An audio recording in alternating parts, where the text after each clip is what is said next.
الحمد للہ والصلاة والسلام علی رسول اللہ وبعد۔ میں عبداللہ ناصر رحمانی، امیر جمعیت اہل حدیث سندھ، آپ سے مخاطب ہوں۔ ایک انتہائی حساس مسئلے پر بات کرنا چاہ رہا ہوں۔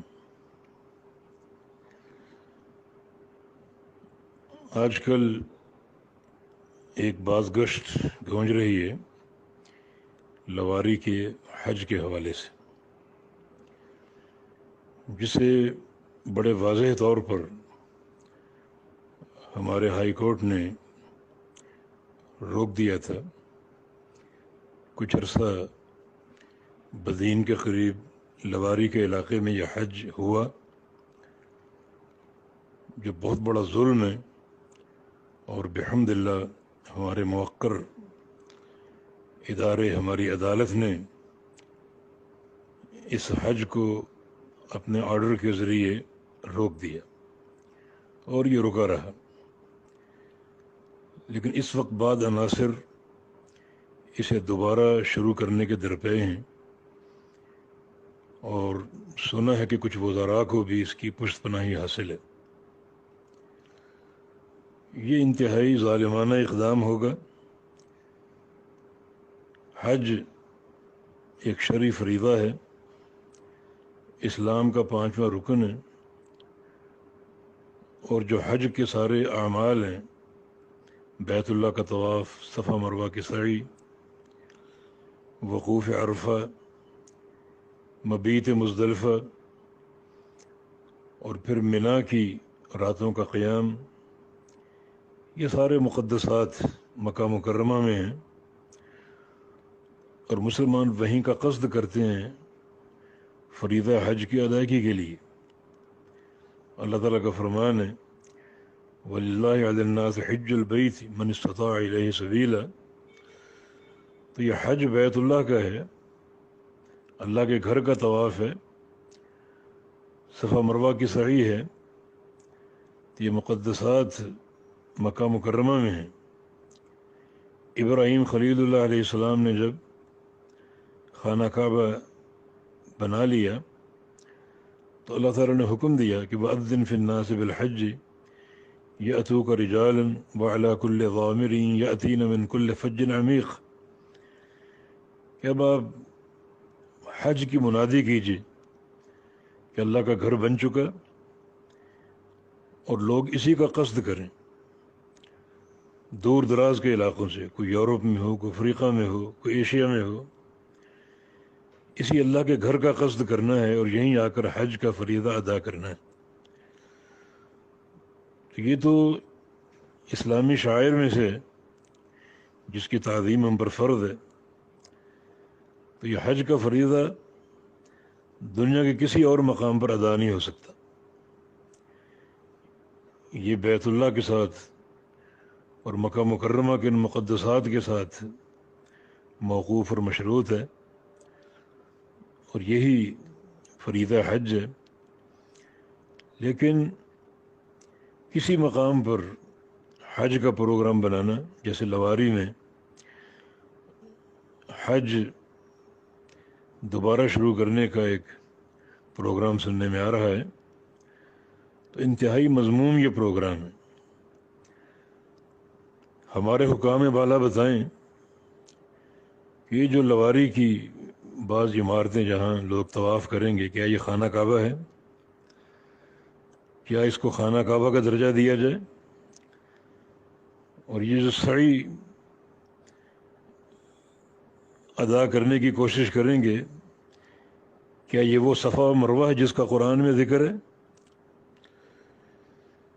ہرگز نہیں۔ تو اس میں سب سے پہلی ذمہ داری حکام بالا پر، ہمارے وزیر اعظم پر، ہماری عدالتوں پر، جن کے سامنے یہ ظلم ڈھایا جا رہا ہے اللہ تعالیٰ کے مقدسات پر، تو ان کی یہ ذمہ داری بنتی ہے کہ باقاعدہ قوت استعمال کر کے اس مذموم عمل کو روکا جائے، جبکہ کورٹ کے واضح فرامین موجود ہیں، تو اس کو دوبارہ شروع کرنے کا کیا معنی؟ تو سر دست ہم اپنے حکام تک یہ بات پہنچا رہے ہیں کہ اللہ سے ڈر جائیے اور اپنی دینی حمیت کے تقاضوں کو پہچانیے۔ یہاں یا کسی بھی مقام پر حج کرنے کا نہ کوئی جواز ہے، نہ کوئی شرعی یا عقلی جو ہے وہ کوئی ایسی شے ہے جو اس کو جائز قرار دے سکے۔ تو حکام اپنی ذمہ داری کو پہچانیں، بیت اللہ خانہ کعبہ کے پروٹوکول کو پہچانیں، اللہ تعالیٰ کے پروٹوکول کو پہچانیں، ورنہ پھر اگر حکام اپنی ذمہ داری ادا کرنے سے قاصر رہے تو پھر دینی غیرت اور اس رکن حج کے تعلق سے ہمارا جذبہ اور پھر جو حمیت کے تقاضے ہیں ان کے تحت عوام الناس ان مقدسات کے احترام اور تعظیم اور تکریم کے لیے جو بھی ان سے ہو سکا، جو آخری اقدام ہو سکتا ہے وہ جانوں کی قربانی ہے، اور یقین کرے کوئی دریغ نہیں کی جائے گی، قربانیاں پیش کی جائیں گی۔ یہ ہمارا دینی شرعی معاملہ ہے جس کا گہرا تعلق عقیدہ توحید کے ساتھ ہے۔ تو اللہ کے لیے ہمارے حکام اس چیز کو سمجھیں، اس کی حساسیت کو سمجھیں، اس کی نزاکت کو سمجھیں، مسلمانوں کے جذبات مجروح ہونے سے بچائیں، اور اگر وہ سمجھنے سے قاصر ہیں تو پھر مسلمان اپنا کردار ادا کرنے کے لیے یقیناً میدان عمل میں ہوں گے۔ ہماری جمعیت اہل حدیث سندھ کے ناظم اعلیٰ محترم ڈاکٹر عبدالحفیظ سمو حافظہ اللہ، چونکہ بدین کے رہائشی ہیں اور وہیں ان کا مرکز ہے، ایک عظیم الشان لائبریری ہے، اور وہیں وہ زیادہ تر دعوتی کام انجام دیتے ہیں،